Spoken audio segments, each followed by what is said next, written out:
4장, 5장, 6장 이렇게 쭉 보면 이스라엘이 블레셋과의 그 전쟁에서 패합니다. 그래서 3만 4천 명의 군사가 죽고, 그리고 엘리의 두 아들인 흠니와 비느하스가 전쟁터에서 처참하게 죽임을 당하고, 엘리는 그 소식을 듣고 의자에서 넘어져 목이 부러져 죽고 98세에, 그리고 하나님의 법궤는 블레셋 사람들에게 빼앗김을 당합니다. 근데 이 법궤 안에는 만나가 있었고 아론의 쌍난 지팡이가 있었고, 그리고 하나님께서 만들어서 모세에게 주신 돌 2판, 십계명이 써져 있는 십계명 돌판 2개가 들어 있었습니다. 바로 이 법궤, 하나님의 궤는 하나님께서 이스라엘에게 함께 하신다는 하나님의 임재를 상징하고 있는 것입니다. 그런데 블레셋 사람들의 신은 다곤이라는 신이었습니다. 다곤은 얼굴과 손은 사람을 닮았고 몸은 물고기 형상으로 닮았다고 얘기를 합니다. 다곤 신은 한마디로 얘기해서 풍요의 신입니다. 물질의 신, 잘 되는 신, 이런 신입니다. 그래서 업하는 분들에게는 업의 신이고, 농사 짓는 분들에게는 농사의 신이 되고, 그리고 추수할 때는 곡물의 신이 되고요. 그리고 바다에서는 폭풍의 신이 되고요. 그렇습니다. 그래서 자기들을 돌보는 신, 이렇게 보고 있습니다. 이걸 이렇게 믿고 블레셋 사람들은 그 다곤을 섬기고 있었죠. 이스라엘을 이긴 이 블레셋 나라는 사람들은 그 법궤를, 빼앗은 법궤를 다곤 신전, 다곤 옆에다가 그 법궤를 둡니다. 말하자면 우리가 이겼다. 다곤 신만이 참신이다, 이 소리입니다. 그래서 그 다음날 아스돗 사람들이, 블레셋 그 아스돗 사람들이 일어나 다곤 신전에 가보니까 하나님의 궤, 그 언약궤, 그 법궤는 법궤 앞에 다곤 신이 엎드려져서 얼굴이 땅에 되어 있습니다. 넘어져 버렸습니다. 그들은 그 신상을 다시 일으켜 세웁니다.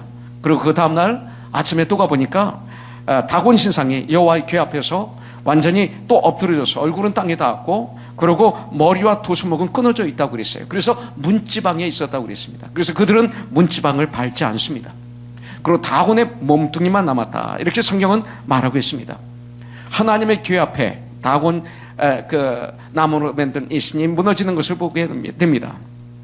또 그뿐만 아니라 법궤를 갖다 놓은 블레셋의 그 아스돗이라는 마을에 전염병이 생깁니다. 쥐를 통한 전염병입니다. 그래서 강한 독한 종기가 번지게 됩니다. 많은 사람들이 죽습니다. 그리고 살아있는 사람들은 다 독한 종기로, 마치 욥기에 보면 욥의 몸에 악종이 생겼다고 그랬어요. 그래서 잿더미에 앉아서 기와장으로 득득 긁고 있었다고 말하고 있습니다. 얼마나 고통스러운지, 그 살이 재처럼 타서 뼈에 달라붙었다, 뼈가 탔다 할 정도로 고통스러워하는 그 욥의 모습과 같이 생각하시면 됩니다. 그래서 이런 재앙으로 아스돗과 그 지역을 쳐서 망하게 합니다. 그러니까 아스돗 사람들은 너무나 급한 나머지 이 하나님의 법궤를 가드로 옮겨가게 합니다. 그런데 가드에서도 역시 그 악한 독종이 발해서 많은 사람들이 죽고 그 악한 독종으로 고생을 하게 됩니다. 그러면서 가드에서 다시 이 법궤를 에글론으로 보냅니다. 에글론이라는 마을에. 바로 이 법궤가 오자마자 에글론 사람들은 부르짖습니다. 그것이 바로 사무엘상 5장 10절에 나옵니다. 그들이 이스라엘 신의 궤를 우리에게로 가져다가 우리와 우리 백성을 죽이려 한다, 이렇게 말합니다. 에글론에 많은 사람들이 죽었습니다. 독종으로 고생합니다. 죽지 않은 사람들은 독한 종교로 치심을 당해서 그들의 부르짖음이 너무나 고통스러워서 하늘에 닿았다고 성경은 말하고 있습니다. 그런데 이 독종이 언제까지였는가? 6장 1절 오늘 봉독한 말씀을 보니까 여호와의 궤가 블레셋 사람들의 지방에 있은 지 7달이라, 이렇게 성경은 말하고 있습니다. 여호와의 궤가 블레셋 땅에 있은 지 7달밖에 안 되었지만 이미 블레셋 땅 전 지역은 많은 사람들이 죽고 그 독한 종교에 대한 아주 공포로 가득 차 있는 것을 볼 수가 있습니다. 전쟁에서는 이겼는데 3회 전쟁에서 그네들은 고통 속에 있습니다. 모든 것을 우리가 다 원하는 걸 가질 수 있는데, 그런데 지옥 속에 사는 사람들도 있습니다. 참 축복이 뭔지를 한번 생각해 보게 합니다. 6장 2절에 보면 블레셋 사람들이 제사장들과 복술자들을 불러서 이르되 우리가 여호와의 궤를 어떻게 할까? 그것을 어떻게 그 있던 곳으로 보낼 것인지 우리에게 가르치라 그럽니다. 사람들이 죽어가고 독한 그 독종의 재앙을 견디지 못한 블레셋 사람들은 하나님의 교회를 이스라엘로 돌려보내기를 결정하고 어떻게 돌려보내질지를 상담하고 있는 것을 볼 수가 있습니다. 하나님의 능력을 두려워하는 그들의 모습을 봅니다. 그래서 그들은 이 일을 위해서 자기들의 제사장, 우상을 섬기는 제사장들입니다. 그리고 복술자들, 점장이들, 무당들을 불러서 자문을 구합니다. 그래서 이들은 언약궤를 수레에 실어서 속건 제물과 함께 암소 둘로 끌어보내라고 얘기를 합니다. 그러나 성경이 말씀하시기를 언약궤를, 하나님의 그 궤를 옮길 때는 레위 족속 중에서 고앗 자손만 어깨에다가 언약궤를 맬 수가 있습니다. 수레에 실으면 안 됩니다. 그리고 하나님의 영광을 더럽힌 모든 죄는 속건죄가 아니라 피 흘림이 제물이, 피의 제물이 있어야 됩니다. 그런 금지 이런 것들이 아니라 피의 제물, 피 흘림이 없은 적, 이렇게 말하고 있습니다. 양이나 염소 이런 제물이 있어야 되는 것입니다. 그런데 하나님은 왜 이들의 제사를 받아주셨을까? 왜 이들의 정성을 받아주셨을까? 하나님을 알지 못하는 블레셋 사람들입니다. 이 정도의 그 성에 그들을 용서하시고 더 이상 재앙을 내리지 않는 것을 볼 수가 있습니다. 전 이 말씀을 묵상할 때 사도 바울이 떠올랐습니다. 사도 바울이 가는 곳곳마다 간증을 합니다. 나는 죄인 중에 괴수였다고, 나는 산이마였다고. 그러나 그때 내가 예수님을 몰랐을 때라고 얘기를 합니다. 모르고 죄를 범했다고, 알고 범한 게 아니라, 이렇게 고백을 합니다. 마치 그 말씀이 여기서 떠오르는 것 같습니다. 그들은 법궤를 이스라엘로 돌려보내면서 또 의심합니다. 그렇게 하나님께서 역사하셨는데, 7개월이나 역사하셨는데, 그런 고통과 환난이 있었는데도 불구하고 하나님께서 정말 살아계시는가, 살아 역사하시는 하나님인가를 시험하고 있는 것을 볼 수가 있습니다. 이 시대 많은 사람들이 교회 나가지만 바로 이런 마음으로 예배를 드리는 거, 또 믿음의 생활을 하는 분들도 많이 있는 것을 압니다. 아직도 다곤 신상이 박살이 난 것, 또 독종으로 많은 사람 죽은 것이 우연일 수 있다는 것을 자꾸 믿고 싶어 하는 것입니다. 이들은 이 독종의 발생이 정말 이스라엘 백성들이 하나님처럼 섬기는 여호와의 이 언약궤를 가져와서 우리에게 내린, 하나님이 내리신 재앙인지 아니면 우연한 일로 생긴 것인지 이들은 시험합니다. 만일 베스메스로 가게 해서 암소가 곧장 베스메스로 가면 정말 이스라엘의 하나님이 내리신 재앙이고, 그렇지 않고 소가 좌우로나 우로나 치우치면서 그 길로 가지 않으면 이것은 우연히 생긴 재앙이라고 믿기로 결정을 합니다. 자, 그래서 재밌습니다. 여기서 블레셋 사람들이 어떻게 합니까? 갓 새끼를 낳은, 그래서 젖이 뚝뚝 떨어지는 암소 2마리를 구합니다. 그리고 그 2마리에게 새 수레를 메워서, 그리고 한 번도 수레를 끌어보지 않은 소입니다. 멍에를 매지 않았다는 것은 수레를 끌어보지 않았다는 것입니다. 경험이 없습니다. 그리고 새 수레를 그들에게 멍에를 메어서 끌게 해서 그 법궤를 그 위에 싣고 그 수레에 대해 블레셋 방백의 숫자대로 금독종 5개와 금지 5을 만들어 배상 형식의 속건죄로 삼아가지고 법궤와 함께 이스라엘로 다시 보내도록 합니다. 여기서 금독종과 또 금지 형상을 만든 이유는 블레셋에게 닥친 이 재난으로 인한 독종이 쥐로부터 왔기 때문에 이렇게 한 것입니다. 그들의 믿음관대로. 아침이 되자 이제 결정에 따라서 전나는 자신 막 지금 나오는 암소 2마리, 거기에 여호와의 궤를 새 수레에 실어서 그것을 끌고 베스베스를 향해 출발을 합니다. 갓 태어난 이 아기 송아지들, 엄마와 강제적으로 떨어진 아기 송아지들, 그 송아지를 띄워놓고 그러고 떠나는데, 참 이상하게도 이 암소 2마리는 뒤를 돌아보거나 좌우를 돌아보거나 하지 않고 곧장 베스메스로 가게 됩니다.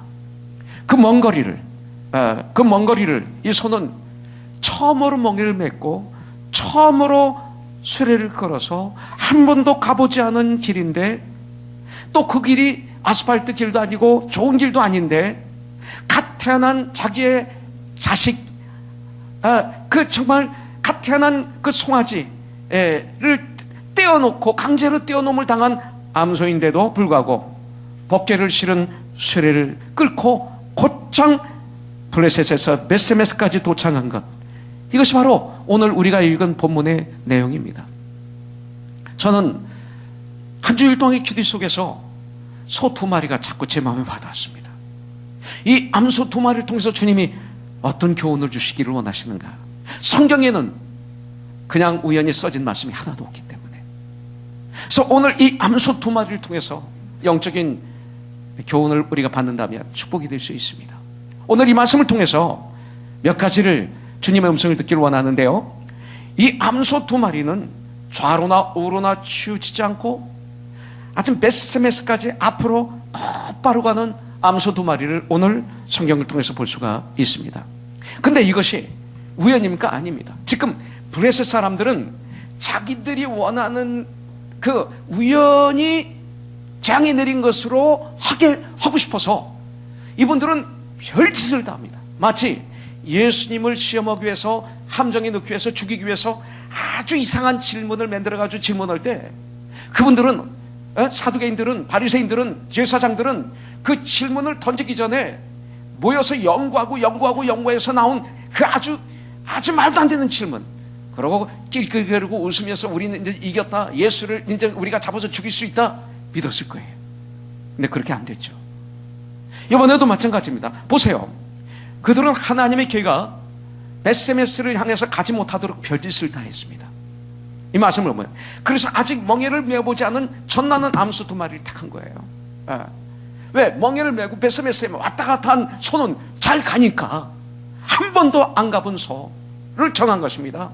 우리가 천국까지 가는 그 길, 우리가 한 번도 안 가본 길이에요. 과거에 살았던 길은 아는데 앞으로 우리가 갈 길은 한 번도 안 가본 길이에요. 어떤 길인지 몰라요. 마귀는 그걸 통해서 별짓을 다해서 그 길로 못 가도록 막고 있는 것을 볼 수가 있죠. 여러 가지로, 환경을 통해서 여러 가지로. 멍에를 메어보지 않았다는 것은 아직 한 번도 수레를 끌어본 경험이 없어요.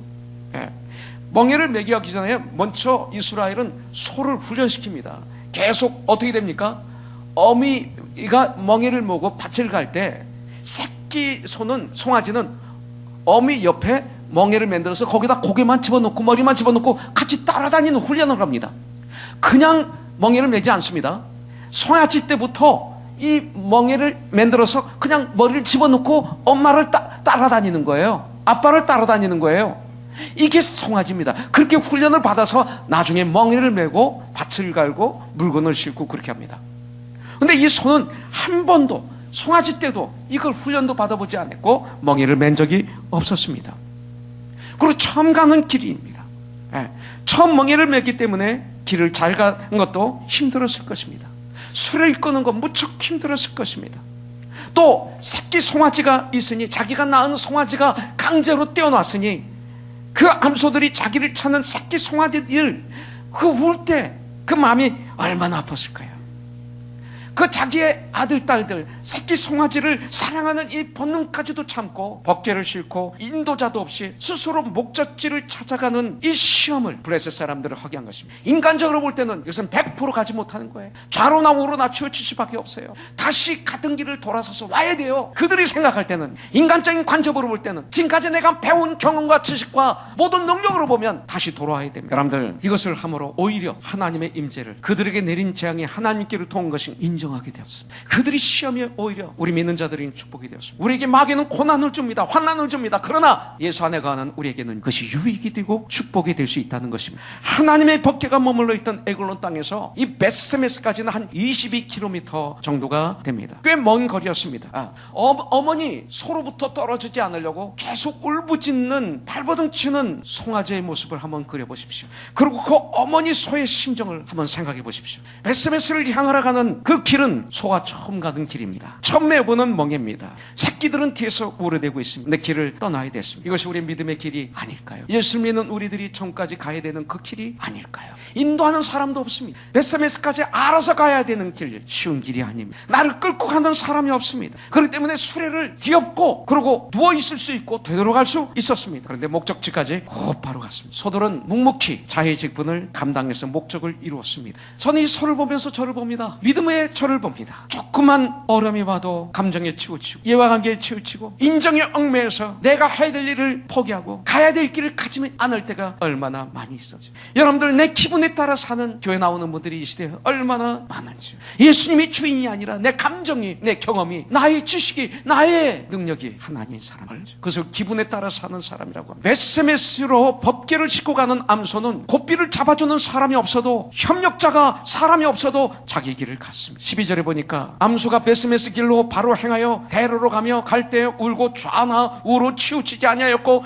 블레셋 방백들은 베스메스 경계선까지 따라가니라, 이렇게 말하고 있습니다. 이 사건을 통해서 하나님의 살아계심, 하나님의 역사가, 하나님의 인도하심이, 예수님은 하늘과 땅의 권세를 가지신 분이었습니다. 하나님의 임재를 증명하게 되었습니다. 사무엘상 6장 16절에 보니까 블레셋 다섯 방백이 이것을 보고 그날에 에글론으로 돌아갔더라, 이렇게 말하고 있어요. 블레셋 다섯 방백, 블레셋의 그 리더들이 바로 이 일은 하나님이 하셨다는 사실을 확인하고 깨달아 알았습니다. 아주 좋았습니다. 하나님이 하셨다는 걸 깨달아 확인해요. 깨달아 알았습니다. 우리가 주님의 말씀을 듣고 찬양을 들을 때 감동을 받았습니다. 이 소리입니다. 그런데 문제는 그 다음입니다. 문제는 그들이 확인하고 깨달아 알았으면 주님께 돌아와야죠. 근데 그들은 에글론으로 돌아가요. 다시 다곤 신에게 돌아갑니다. 참 기회를 놓친 것입니다. 우리가 찬양을 올려드리며 기도하며 말씀을 묵상할 때 감동이 옵니다. 그러나 가마가 없다면 블레셋 다섯 방백과 똑같은 것입니다. 우리의 믿음 생활에는 문제가 있다는 것입니다. 이분들에겐 절호의 찬스를 놓치고 맙습니다. 오늘 부름받은 성도들은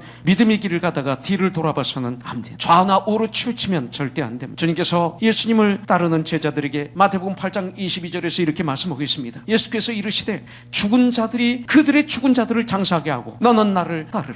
생명이 있는 우리가 왜 죽은 자를 섬기며, 아니 죽은, 정말 세상이 가참 썩을 수밖에 없는 그런 것들을 섬기며, 나에게 주신 불이라고 주신 물질인, 나에게 하나님께 영광 올려드리라고 주신 인기와 권력과 명예와 물질, 모든 것인 왜 내가 그걸 섬기며, 왜 내가 그거의 노예가 될 살다가 인생을 실패하면 그것을 부려야죠. 성경은 이렇게 말씀했습니다. 다곤에서 떠나 주님께 와야죠. 왜 다시 다곤 풍요의 신에게 갑니까? 풍요, 하나님이 허락하십니다. 먼저 그 나라와 그 일을 구하라. 그리하면 이 모든 것을 너에게 더하시리라. 주님이 주십니다. 그러나 풍요가 나의 신은 아니, 하나님의 영광을 위해서 누릴 수도 있고 버릴 수도 있고 고민할 수도 있는 것입니다. 이것이 크리스찬입니다. 이 시대 이런 크리스찬들은 주님을 찾고 계십니다. 여러분들, 주님을 따르는 성도들은 고난이 오고 핍박이 오고 환난이 온다 하더라도, 아니 죽음이 기다린다 하더라도 절대로 기브업하면 안, 포기하면 안 됩니다. 빌보서 3장 12, 14절에 있는 말씀대로 내가 이미 얻었다 함도 아니요 온전히 이루었다 함도 아니라 오직 내가 그리스도 예수께 잡힌 바 된 그것을 잡으려고 달려가노라. 형제들아,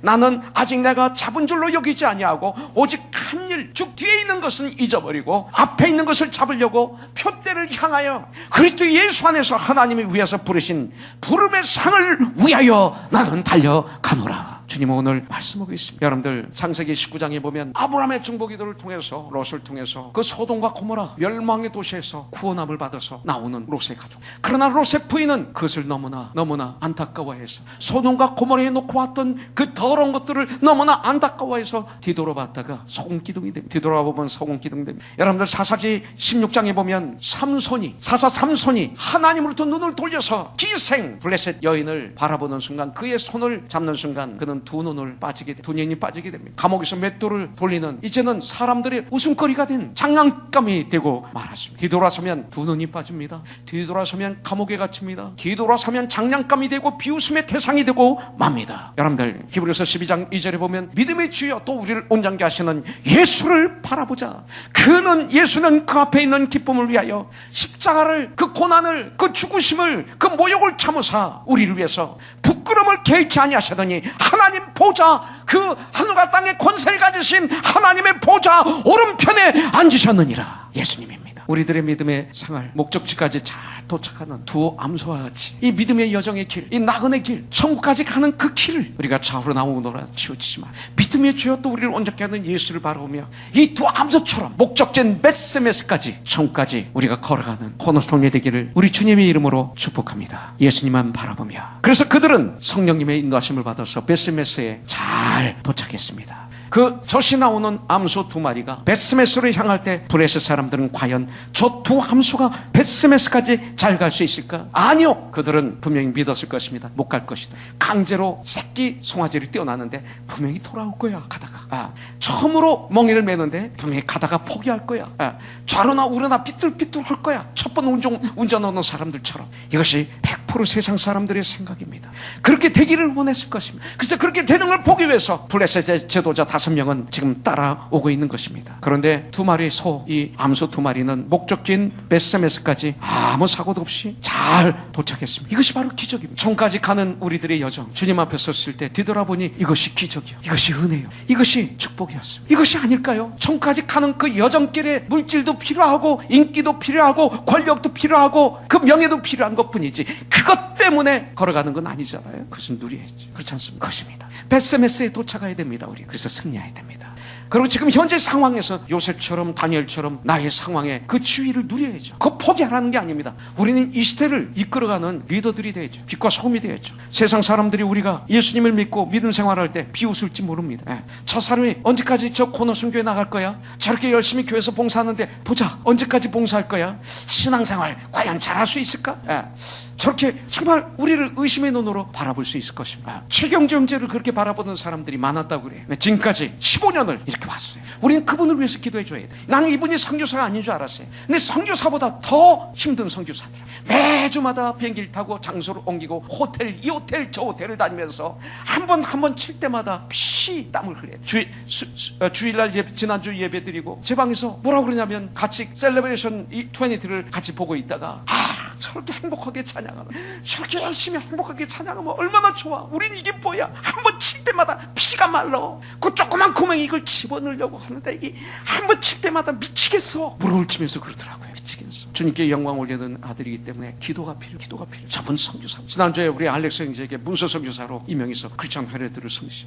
그렇구나. 허준호 형제, 언제까지 저렇게 예수를 잘 넣어? 언제까지 저렇게 섬길 거야? 이런 눈으로 보는 분이 계시고, 저 황승준 형제, 지난번 오토바이 타고 스테이지 올라가서 노래하는 거 TV를 통해서 우리 잠깐 수예배 때 봤어요. 근데 비행기 타고 또 노래했대, 저분이. 난 그건 몰라서 한번 유튜브 가서 보려고 그래요. 아니 비행기 조종하지 않으면서 조종하는 척하면서 비행기 탔대요. 내려와서 뭐 며칠간 고생했다고 그러는데, 근데 미안하지만 대마초에 손을 댄 거야. 작년에 제가 만나서 대화할 때 하다가 실수해서 할 수 있죠. 그런 쪽으로 저한테 얘기했어요. 그러면 회개하면 되죠. 제가 또 한번 실수했네. 허허허 웃었어요. 이 친구 정말 참 회개를 모르네. 그랬어요. 은혜가 임했어요. 대전적 이거 아니구나. 끊어야 되는 거고 다시 실수하면 안 되는 거구나. 대전적을 기도하고 수요예배 절대 빠지지 않아. 새벽 예배 LA에서 내려와서 막 예배 막 큐티를 날마다. 근데 이 중에 혹시 그런 분이 있어요? 며칠 가나 보자. 승순 형제 2달 3달. 여러분들 내기하신 분 계세요? 승순 형제가 몇 달 갈까?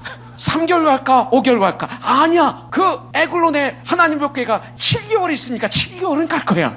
여러분들 그렇지 않습니다. 우리가 세상을 바라보지 않고 오직 예수님만 의지하고 믿음으로 나갈 때 보이지 않는 하나님의 손, 하나님의 성령님, 보혜사 성령님이 우리가 가는 믿음의 길을 은혜와 축복으로 지켜주시고 인도하시고 보호하시고 그리고 길을 가르쳐 주실 줄 분명히 믿습니다. 요한복음 16장 13절에 보면 그러나 진리의 성령이 오시면 그가 너희를 모든 진리 가운데로 인도하시리니 그가 스스로 말하지 않고 오직 들은 것을 말하며 장래 일을 너희에게 알리시리라. 주님은 약속하고 계십니다. 여러분들 이 두 암소는 자기가 낳은 자기 피부치, 우리 젊은 부부들이 우리 자녀들 때문에 때때로 시험에 들잖아요. 왜? 자녀들이 하나님이 되는 바람에 얼마나 귀합니까? 그런데 두 암소도 자기의 자녀가 귀한 거예요. 그런데 새끼 송아지를 떼어놓고 울면서 가. 이것이 저와 여러분들에게 필요합니다. 우리가 교회 와서는 I have decided to follow Jesus Christ, 주님을 찬양합니다. 그리고 은혜를 받습니다. 감동을 받습니다. 그러면서 세상에 나가서는 주님 뜻대로가 아니라 내 뜻대로 살고 있지는 않은지요. 여러분들 이 암소들은 아직 젖먹이는 새끼 송아지들이 있었습니다. 강제로 사람이 집 우리에다가 송아지를 가둬놨습니다. 얼마나 부르짖었을까요? 얼마나 몸부림쳤을까요? 수레를 끌고 가는 엄마, 이 송아지의 음성이 들렸고 그 눈물을 흘리면서 자기를 쳐다보는 그 송아지의 눈을 봤을 것입니다. 이 송아지들이 젖을 먹기 위해서 어미 소에 발부둥 치는 것을 봤을 것입니다. 그런데 송아지를 데리고 갈 수가 없습니다. 데리고 가면 갈 길을 못 갑니다. 중간중간 스톱해야 됩니다. 울면서 떼어놓고 갑니다. 때때로 주님의 영광을 위해서 울어야 될 때가 있습니다. 주님의 영광을 위해서 내가 끊어야 될 때가 있습니다. 그때 울을 수 있습니다. 그러나 끊을 수 있어야 돼요. 나중에 보니 송아지를 떼어놓고 간 것이 송아지를 살리는 유일한 길이었습니다. 나중에 보니 이것이 축복이었습니다. 송아지를 데리고 갔으면 이 송아지 죽었을 거예요. 주위에서 거치적거리니까 죽였을 거예요. 제대로 먹지 못했을 거예요. 망쳤을 거예요. 떼놓고 가는 것이 축복이었습니다. 우리 크리스천들 가정을 중요하게 얘기해야 됩니다. 가정을 교회가 되게 해야 됩니다. 우리 자녀들을 잘 사랑하면서 우리가 잘 양육해야 됩니다. 그런데 문제는 우리가 사명을 감당하려 하는데 걸리는 것, 내가 주님보다 더 사랑하는 것이 있으면 비록 울더라도 그것을 단호하게 끊지 않으면 여러분들 우리는 승리하는 삶을 살 수가 없습니다. 하나님보다 위에다 올려놓으면 그분을 사랑하는 거 아닙니다. 그것이 우상이 됩니다. 하나님보다 위에 놓으면 축복은 그 순간 걷어가십니다. 축복이 안 됩니다. 마치 물이 밑에서 위로 흘러가려고 몸부둥 치는 것 같을 것입니다. 하나님의 축복은 위에서 밑으로 내려옵니다. 하나님의 은혜는 위에서 밑으로 내려옵니다. 하나님이 되시게 할 때 하나님의 축복이 흘러넘쳐서 우리 자녀들을 잘 양육할 수가 있습니다. 단절해야 됩니다. 군인들이 전쟁터에 나갑니다. 우리 에드리안 형제가 아프가니스탄에도 가고 저 이라크도 갔었습니다. 우리 참 많이 기도했습니다. 가정이 기도 많이 했을 것입니다. 가족과 떨어져 전쟁터에 나갑니다. 그러면 우리는 열심히 기도합니다. 우리가 하늘나라의 백성들로서 영원한 천국의 백성으로서 살아계신 우리를 구원하신 영광의 주님을 위한 사명의 길에서 복음을 전하는 이 사명을 위해서 어떤 것도 주님보다 더 사랑하는 것이 있으면 참 그리스도인의 삶을, 참 부유한 삶을 우리는 살 수가 없습니다. 여러분들, 그리고 그리스도인들의 가정이 정말 축복된 가정이 되기를 원하면 사명을 감당하는데 돕는 가족이 돼, 동역하는 가정이 돼야 돼. 그러면 참 행복합니다. 일부 예배 때 이런 얘기를 했습니다. 제 아들이 일부 예배 때 기도를 했는데 아빠 엄마가 물론 공적이니까 이 목사님 사모님이라고 얘기를 하더라고요. 유럽 코스타를 떠나시는데 가는 길 오는 길 지켜주시고 사역을 다 감당하게 하고 오게 해주세요 하는데 울먹울먹 하는 거예요. 그런데 제가 얼마나 좋은지, 내 아들이 나를 사랑하는구나. 집에서는 엄마를 더 사랑하는 것 같은데 엄마가 철회야 하면 네 하는데 내가 철회야 그러면 조금 있다가 왜요 이러거든요. 그래서 근데 이놈이 이렇게 하는 거, 조그만 아무것도 아닌 이 작은 일에 감동을 받는 게 저예요. 우리 주님이 그러시다. 우리 주님이 그래. 같이 통역하니까, 기도로 통역하고 이렇게 하니까 얼마나 좋아. 아침에 떠나는데 얼마나 잘 도와주는지, 짐들을 싸고 들어주고 어떻게 케어해주고. 이게 가족이에요. 같이 그 일을 하면 이렇게 행복해. 얼마나 좋습니까? 얼마나 좋습니까? 비록 어려움이, 고난이, 환난이 우리 앞에서도 하나님이 원하시는 일을 위해서 암소들처럼 울면서라도 가야 돼. 여러분들, 디모데후서 2장 3절 4절에 보니까 너는 그리스도 예수의 좋은 군사로 나와 함께 고난을 받으라. 거룩한 고난을 받아야 돼. 우리는 고난 안 받으려고 발버둥 쳐요? 누구든지 다 고난 받아요.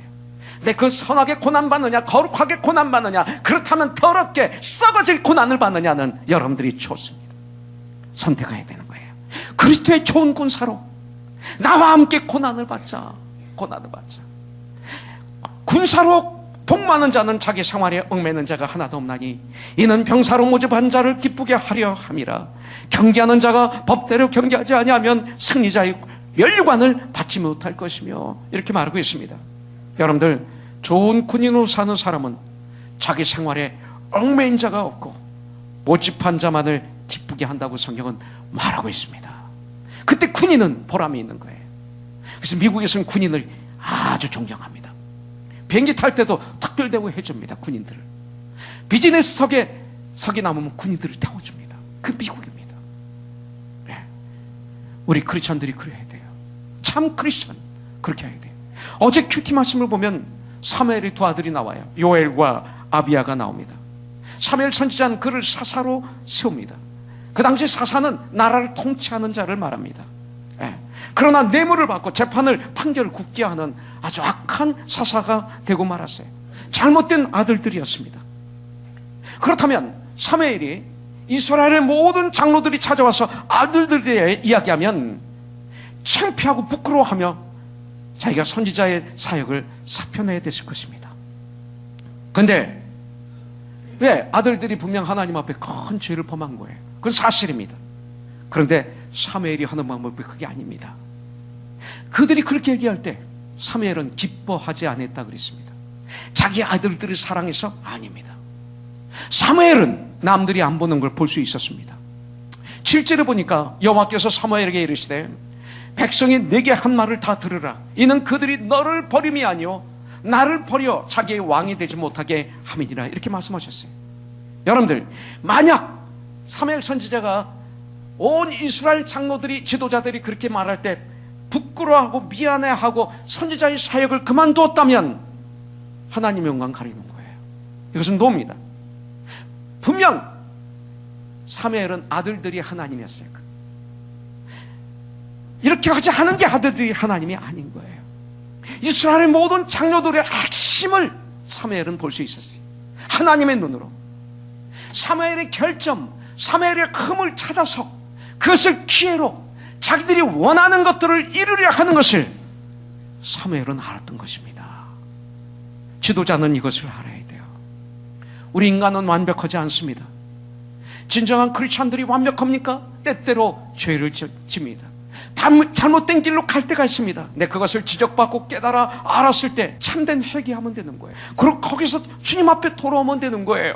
끊으면 되는 거예요. 주님 앞에 다시 돌아오면 되는 거예요. 자식이 잘못한 거 바로 잡으면 되는 것입니다. 엘리와 사무엘이 틀린 것은 그겁니다. 엘리는 잘못한 걸 알고 하나님이 말씀하시고 하나님의 책망에도 그냥 놔뒀습니다. 사무엘은 나중에 보니까 어때요? 사무엘이 마지막 사사입니다. 두 명의 사사, 인간이 임명했지만 하나님이 거부하신 것입니다. 그래서 그들은 그것으로 끝나고 말죠. 그 얘기는 하나님께서 사무엘이 자기 아들들을 책망하고 징계하고 바로잡는 사역을 했다는 것을 말씀을 통해서 볼 수가 있습니다. 계속 사사로 놔둔 게 아닙니다. 사사의 마지막은 사무엘. 그래서 왕정으로 넘어갑니다. 그 얘기는 자녀들의 문제도 해결했다는 얘기. 그러나 그거보다도 더 중요한 것은 이스라엘 장로들의 문제였습니다. 여러분들, 잘못한 건 바로잡아야 됩니다. 그러나 그들, 왕이신 하나님이 자기들의 왕이신 것을 거절하고 주의 나라가 세상에 하는 방법이 너무 좋은 것입니다. 저 세상처럼 우리에게도 왕을 임명하여 주시옵소서. 너희는 이 세대를 본받지 말고 이 세상을 본받지 말고 마음을 새롭게 함으로가 아니라 세상을 본받고 세상을 부러워하며 그렇게 해달라고 사무엘에게 외치는 것입니다. 마치 자기들이 왕이 되고 싶은 거죠. 하나님이 왕인 것을 거부하는 것이죠. 그 기회로 밀어붙이는 그들의 모습. 사무엘은 진정 그들을 사랑했습니다. 예수의 마음. 그래서 그들의 모습을 볼 수가 있었습니다. 여러분들, 그들의 참모습을 볼 수가 있었습니다. 그 모든 이스라엘 장로 중에 하나가 바로 내가 아닐까요? 분명히 저는 믿기는 이 사무엘 선지자처럼 하나님의 마음으로 정확하게 볼 수 있는, 분별할 수 있는 눈을 그동안 큐티의 삶을 통해서 우리에게 허락하셨다고 분명히 믿습니다. 여러분들, 아닌 사람은 아멘 안 할 거예요. 그죠? 예. 정말 날마다 그렇게 잘하고 있는 사람들은 아멘 하십시오. 정말 아멘입니다. 이건 여러분들 정말 큐티하면 보입니다. 정말 큐티하면 분별할 수 있습니다. 마귀의 괴계를 볼 수가 있습니다. 그럼 이길 수 있는 거죠. 여러분들, 암소 두 마리는 함께 멍에를 메었습니다. 12절에 보니까 암소가 베스메스 길로 바로 행하여 대로로 가며 갈 때 울고 좌우로나 우로 치우치지 않았다고 말하고 있습니다. 여러분들, 우리는 지금 어디를 향해서 갑니까? Heaven bound. 천국을 향해서 우리는 가고 있습니다. 예수를 믿지 않는 사람들은 어디를 향해서 가는지 모릅니다. 그들은 죽음을 잊어버리고 싶어합니다. 그냥 잊고 그냥 사는 것입니다. 왜? 이 문제를 생각하면 답답하니까, 캄캄하니까, 소망이 없으니까 그것을 잊고 그냥 사는 거죠. 그러나 우리 예수 믿는 사람들에게는 heaven bound, 우리의 목적지가 정확하게 있습니다. 천국까지 가는 그 여행길이 있습니다. 베스메스를 향해서 우리는 가고 있는 것입니다. 그래서 두 암소 뒤에서 갓 낳은 새끼 송아지가 슬프게 울고 있습니다. 좌우에는 먹을 풀들이 많이 있습니다. 산이나 사람들이 자기들을 구경하기 위해서 주위에 많이 있습니다. 블레셋 방백 지도자들은 협박하는 얼굴로 그냥 그 날카로운 살개 눈으로 이 두 암소를 바라보니까 두 암소는 바라봤으면 큰일 날 뻔했습니다. 그런 여러 가지 어려운 환경 속에서 여러분들, 두 암소는 좌우로 치우치지 않고 8개의 발이, 한 마리가 4개의 발이니까 8개의 발이 보조를 맞추어서 베스메스를 향해서 가고 있었습니다. 사람도 다 성격이 다릅니다. 개성이 다릅니다. 짐승도 마찬가지입니다. 짐승도 급한 짐승이 있고 느린 짐승이 있고 예민한 짐승이 있고 아주 예민하지 않은 짐승이 있습니다. 이 두 마리의 암소 둘 다 개성이 있고 둘 다 새끼 송아지들이 있습니다. 한 마리라면 그래도 갈 수 있었습니다. 훈련도 안 했습니다. 연습도 안 했습니다. 한 마리는 이리 가려고 한 마리는 저리 가려고 하지 않았을까요? 서로들 걸음걸이 보폭이 달랐을 것입니다. 어떤 데는 한 마리는 쉬고 싶을 때 한 마리는 가고 싶었을지도 모릅니다. 그런데 신기하게도 마치 둘이 한 마리처럼 걸음을 맞춰서 나란히 베스메스까지 걸어가. 우리가 그 가끔 게임 같은 거 할 때 두 사람의 발을 묶어서 뛰어서 이렇게 돌아오게 합니다. 근데 그때 우리는 어떻게 합니까? 연습으로 둘이 완투, 내가 완할게, 완투 하는데도 넘어집니다. 우리가. 내 이 손은 한 번도 연습을 안 했어요. 그런데 그렇게 어떻게 베스메스까지 그렇게 갈 수 있을까요? 여러분들, 우리는 때때로 믿음 생활하는 가운데 형제자매들과 같이 주님을 섬기고 성도를 섬긴 가운데 내 마음에 안 든다고 조그만 일에도 낙심하고 실망하고 좌절하고 시험에 들고, 아니 나보다도 나이가 어린데 집을 샀다고 시기에 질투에 쌓여서 은근하게 그 사람을 비방하고, 아니 나보다 나이가 사람들보다 어린데 또 집을 샀다고 자랑하고 차를 샀다고 자랑하고 더 인기를 얻었다고 자랑하고. 여러분들, 제가 이 얘기는 과거에 제가 그랬던 사람, 제가 그랬어요. 여러분들은 어떻습니까? 두 암소 보기에 참 저는 큐티를 하다가 부끄러웠습니다. 겉으로는 표현 안 했지만 내 안에 있었던 그 악한, 그 순간적인 그 악한 생각 부끄러웠습니다. 그리고 무릎을 꿇고 회개했습니다. 우리들의 천까지 가는 여행길에 우리는 좌로나 우로나 치우치지 말아야 됩니다. 어떤 분은 목사님 이렇게 말했어요.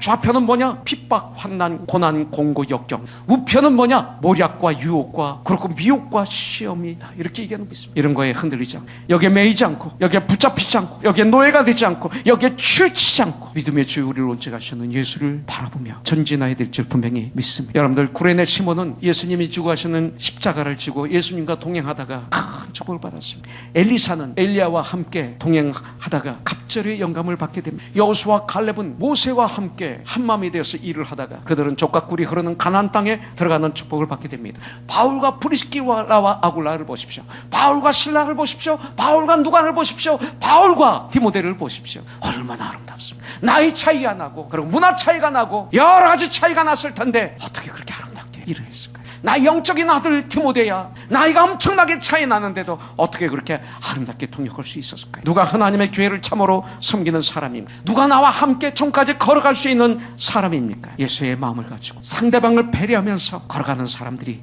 아닐까요? 이 시대 교회가 너무나 이기적이 아닐까요? 어느 때문에 교회가 다 갈라졌어요? 어느 때문에 가정에서는 같이 있는데 교회만 오면 1세 교회, 2세 교회로 나눠져 있어요. 문화 때문에. 어느 때문에 영어권 교회, 한어권 교회로 나눠져 있어요. 심지어 교회가 조금만 크면 한어부, 영어부가 따로 있어서 고등부 학생들이 교회 안에서 완전히 분리가 됐어요. 남과 북이 멀듯이. 학교 가면 같이 공부하는데 이게 이 시대 한국 교회예요. 이것을 옳다고 밀고 나가는 거 보면 난 답답해 죽겠어요. 이거 교회야 아니라고 문제지만 이거 문제가 있는 거예요. 이거 문제 있는 거예요. 이거 문제가 있어요. 암소 두 마리, 분명히 모르는 암소 두 마리였을 것입니다. 근데 이렇게 베세메스까지 아름답게 한마음이 되어서 파문이 이루어서 가는데, 아니 예수 안에서 우리가 어느 문제 해결 못해요? 통역하면 되잖아요. 문화 복음으로 깨질 수 있잖아요. 크리스찬하면 뭡니까? 희생이죠. 희생. 예수님이 우리를 위해서 몸을 깨뜨리시고 죽으시기까지 희생하셔서 우리를 구원하신 것처럼, 사랑하시는 것처럼 예수님 희생입니다. 그리스도인 희생입니다. 목사 희생입니다. 목자 희생입니다. 여러분들, 이게 교회가 되어야 되지 않을까요? 초대교회는 성경은 성령 안에서 하나 된 것을 굳게 잡는 전쟁을 한 교회인 줄 분명히 믿습니다.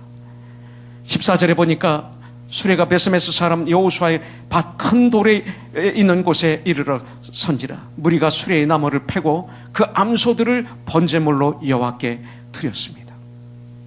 다 사명을 마쳤는데 마지막 사명이 뭡니까? 목적지가 왔는데 번제물로 하나님께 받쳐진 두 함소를 보게 됩니다. 여러분들, 이것이 우리의 삶이 되다. 우린 죽습니다. 어느 날 죽으면 주님 앞에 서게 될 것입니다. 그 죽음이 하나님 앞에 올려드리는 번제물이 되고 싶지 않습니다. 그 죽음이 거룩한 죽음이 되고 싶지 않습니다. 추잡한 죽음이 아니라 내 자손들에게 감격을 주는 죽음, 이 땅을 떠남 우리 성도들에게 도전을 주는 이 땅의 마지막의 모습이 되고 싶지 않습니다. 두 함소는 자기 할 모든 일을 마치고 마지막 일, 하나님께 희생 제물로 번제로 바침을 받게 됩니다. 이게 멋있는 삶입니다. 세상적으로 볼 땐 그것이 불행처럼 보일지 모릅니다. 그러나 영의 눈을 뜨고 보면 이것처럼 행복한 게 없습니다. 여러분들, 마지막 희생의 제물이 되어 귀하게 하나님께 바쳐지는 것입니다. 그러면 주님이 영원토록 인정하신 것입니다. 이 땅에서 인정, 이 땅에서 칭찬 3일 못 갑니다. 칭찬한 사람은 잊어버립니다. 칭찬받은 사람만 평생 기억합니다. 얼마나 바보 같은 짓입니다. 그러나 주님으로부터 인정받고 주님으로부터 칭찬받으면 that's it. 여러분들, 이 두 함소를 하나님께 구별된 거룩한 함소로 여기고 하나님의 제단 위에서 희생제물로 값지게 드려진 것처럼 우리도 그런 삶을 우리는 살아요. 여러분들, 그렇기 때문에 큐티를 날마다 함으로 우리들의 생각을 주님의 생각으로 바꾸는 거예요. 그래야 참 축복을 누리는 삶을 살 수가 있어요. 너무나 많이 우리들의 생각이 세상에 물들어서 변질되어 있습니다. 학교에서 또 신문에서 영화로 뉴스로 이게 진리 아니잖아요. 여러 가지로 인터넷으로 만나는 사람들의 그 시대적인 말로 우리들의 삶의 가치관이 중독이 되어 있고 변질이 되어 있고 썩어 있다는 것입니다.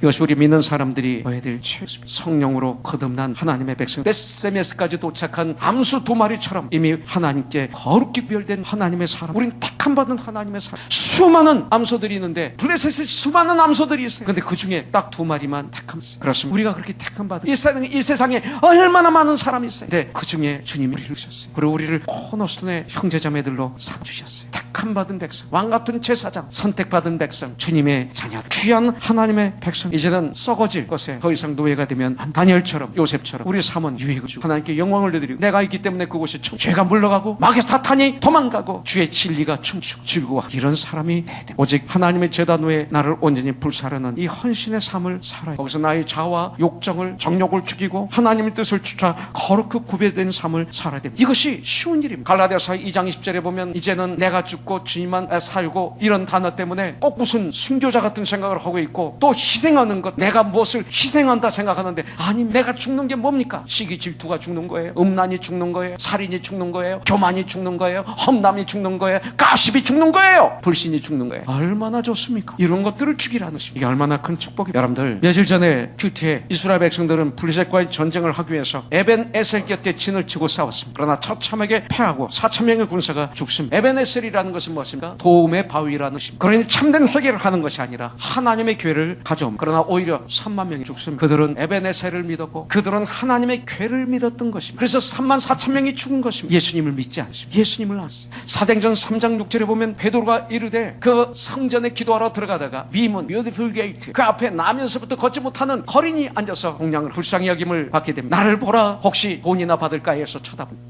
나에게 은과 금은 없지만 내게 있는 것을, 내게 있는 이것을 내게 주노니 나사렛 예수 그리스도의 이름으로 일어나 걸으라. 여러분들, 이 시대 교회가 에베네셀을 너무 믿습니다. 법궤를 너무 의지합니다. 에베네셀을 의지합니다. 예수의 이름이 아니고 예수님이 아니라 진정 하늘과 땅의 권세를 가지신 예수님을 의지하는 게 아니라 에베네셀을 의지합니다. 여러분들, 법궤를 의지합니다. 교회 건물 중요합니다. 있어야 됩니다. 건물이 큰 것, 그래서 많은 일을 할 수 있다라고 얘기를 합니다. 헌금 중요합니다. 돈이 없으면 주님 일을 할 수 없습니다. 그러나 돈이 다는 아닙니다. 큰 건물이 성공의 상징은 되지 않습니다. 때때로 저는 이런 얘기를 합니다. 수천 명이 한 마을에 가서 복음을 증거할 때 그 마을이 변화된다는 얘기를 들을 때가 있습니다. 그리고 한 교회에서 몇십만 불, 몇백만 불을 들여서 선교를 했다는 얘기도 듣습니다. 물론 가요 같은 사람이 그렇게 할 수 있습니다. 돈이 많은 차벌이 그렇게 할 수 있습니다. 그러나 교회는 물질이 있어야 되지만 그 앞에 있어야 될 것이 있습니다. 예수님의 마음, 이거 없으면 안 돼요. 예수님으로 할 수 있어요. 근데 요새 모든 게 사람 맨파워, 성경은 나에게 은과 금은 없다 말씀하고 있는데 맨파워가 주님 일을 합니다. 조직이 주님 일을 합니다. 돈이 필요한데 돈이 주님보다 더 앞에 서서 주님 일을 합니다. 그래서 교회가 변질되고 타락하고 썩어가고 있는 것을 우리는 부인할 수가 없습니다. 눈에 보이는 것이 주님 일은 아니잖아요. 구원받는 게 눈에 보입니까? 아닙니다. 그렇게 많은 물질을 쏟아부어 많은 인원을 보내어 눈에 보이는 주님의 역사를 많이 하면서 역사하셨던 그 증거들을 제시하며 주님의 일을 했다 하며 박수치고 좋아할 때 제 안에는 참담함이 옵니다. 그런 증거들이 전적에서 이미 패한 모습이 아닐까. 나에게 은각함은 없지만 내게 있는 것으로 내게 주노니 곧 나사렛 예수 그리스도의 이름으로 명하노니 일어나 걸으라. 이 복음이 돈하고는 관계없습니다. 예수의 이름이었습니다. 믿음이었습니다. 그래서 손을 잡아 일으키는 섬김이었습니다. 여기는 아무것도 들어가지 않았습니다. 그랬더니 그가 일어나서 뛰며 찬양하며 같이 뛰어들어가 성전에서 춤을 추며 주님을 예배드리는 이런 기적과 표적이 이 시대 우리에게 있어야 됩니다. 이것이 사라지고 말았습니다. 여러분들, 살든지 죽든지 내 몸에서 그리스도가 존귀케 되도록 힘쓰는 우리가 되어야 될 것입니다. 그래야 진정 에벨에셀 하나님이 되시게 하야 될 것입니다. 그래서 사무엘상 7장 12절에 보면 사무엘이 돌을 취하여 미스보아와 센사에 세워 이르되 여호와께서 여기까지 우리를 도우셨다고 그 이름을 에벤에셀이라 하니라. 진정한 에벤에셀을 우리가 누려야 될 것입니다. 예수 안에서 하나님의 뜻을 따라 하나님의 영광 위에 사는 영적 번제의 삶을 살아야 될 것입니다. 저는 분명히 믿습니다. 주님의 일에 쓰임받는 것, 주님께 부르심을 받은 것은 참 축복이고 은혜고, 내가 이 자리에 서 있는 것이 은혜고 축복이고, 요새는 제가 삶의 뒤를 후회하기 때문에 되돌아보는 게 아니라 감사, 저희 뒤를 돌아보면 나 같은 자를, 나같이 무식하고 모자른 자를 주님은 들으셔서 성령으로 기름 부어주셔서 이렇게 쓰고 계신, 그리고 귀한 분들을 만나게 해주셨고, 그리고 베세메스까지 같이 걸어가는 동역자 함소가 되게 하죠. 내가 그 중에 하나 함소, 그 옆에 있는 함소가 바로 내 지체. 얼마나 큰 축복. 이 축복을 여러분들 누려야 됩니다. 손님이 되지 마십시오. 코너스톤 여러분들이 주님 안에서 주인, 이 축복을 누리십시오. 그래서 하나님께 영광 올려드리시기를 바랍니다. 수많은 소 중에 택함 받은 두 소, 수많은 사람 중에 우리는 택함을 받았습니다. 소는 죽을 때까지 주인을 위해서 충성, 소는 게으름을 피지 않습니다. 소는 고집을 부리지 않습니다. 소는 좋으면 섬기고 좋지 않으면 섬기지 않는 것 아니고 꾸준히 소는 주인을 위해서 일할 뿐입니다. 소는 밭을 갈고 농사를 지어도 모두 주인의 것만 남습니다. 좋은 것은 다 소는 주인에게 돌립니다. 소는 부스러기만 먹습니다. 볏짚을 먹고 콩깍지를 먹고 고구마 줄기로 만족합니다. 소는 죽으면서 살을 가죽을 다 주인을 위해서 주고 이 땅을 떠나 걸지럭거리는 동물이 아니, 소는 하나님께 올려드리는 제물 중에 가장 귀한 거룩한 제물이었습니다. 여러분들, 바로 그런 우리가 되어야 될 것입니다. 오늘 본문에 베세메스 가는 암소들 이야기를 왜 주님은 저와 여러분들에게 주셨을까요? 아까도 말씀드렸지만 성경은 아무 이유 없이 쓰여진 스토리는 하나도 없습니다. 지금 이 택함 받은 두 마리의 소 암소들의 사명은 무엇일까요? 블레셋과 이스라엘에 살아계신 하나님을 증거하는 것입니다. 오직 성령이 너희에게 말씀하면 너희가 권능을 받고 예루살렘과 온 유대와 사마리와 땅까지 이르러 나의 증인이 되리라. 이게 이런 뜻입니다. 이 암소 두 마리는 진정한 증인이 되었습니다. 이 암소들까지도 하나님께 쓰시면 이렇게 순종하는데, 이스라엘은 순종하지 않아서 쓸모가 없다고 하시는 하나님의 안타까운 음성을 이 말씀 중에서 우리가 들으면 축복입니다. 베세메스로 가는 이 암소 두 마리는 자기 사명을 다했습니다. 하나님이 쓰시는 사람 누굴까? 예수님을 나의 구세주로 주인으로 영접한 사람입니다. 말씀에 전적으로 순종하기 위해서 생명을 바치는 사람들을 주님은 쓰십니다. 하나님께 쓰임받을 때 가장 보람이 있습니다. 쓰임받을 때, 인정받을 때 여러분들 기분 좋잖아요. 인정받기 위해서 자랑도 하고 그러잖아요. 하나님께 쓰임받아서 하나님으로부터 인정받으면 끝나는 것입니다. 끝나는 거예요. 그때 병이 나가고 귀신이 나가고 부요함이 임하고 사막에 혼자 있어도 손을 들고 찬양할 수가 있고요. 하나님이 주신 진정한 부요함을 누릴 수가 있습니다. 하나님은 하나님의 뜻에 순종하는 자를 지금도 찾고 계십니다.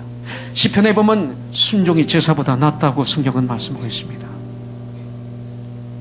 성령 충만함을 받아서 이렇게 진정 쓰임받는 두 마리의 암수 중에 하나가 이 시대 우리가 되기를 주님의 이름으로 축복합니다.